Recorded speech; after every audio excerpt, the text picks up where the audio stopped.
Ces sujets de déplacement sont à l'évidence un des facteurs de répulsivité et d'échec de notre département.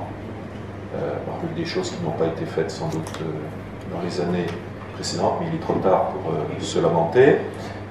Moi, je présente volontiers le projet de ligne nouvelle comme la dernière chance.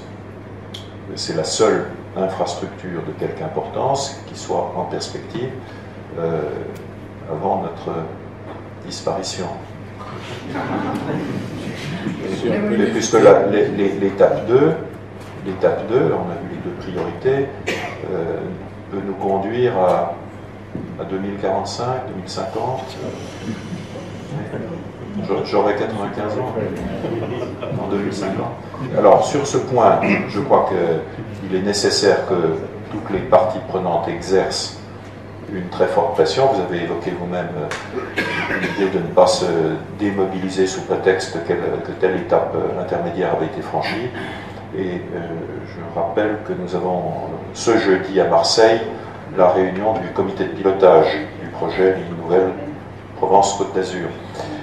Vous avez dans votre présentation décrit le morcellement des responsabilités, notamment en termes géographiques, et effectivement, je voyais bien depuis ma prise de fonction qu'il n'y a pas de lieu où on puisse voir les questions de déplacement à une échelle au moins départementale. D'où l'instance, je dirais informelle, parce qu'elle n'existe pas dans les textes, que je propose aux partenaires, les élus bien sûr, les collectivités territoriales et la CCI entre autres, mais bien sûr SNCF, ESCOTA, etc., cette instance que nous installerons le 29 mai, et pour essayer, alors on verra si ça marche, si ça prend, mais avec l'idée de disposer désormais d'une enceinte qui permette de voir les choses à bonne échelle.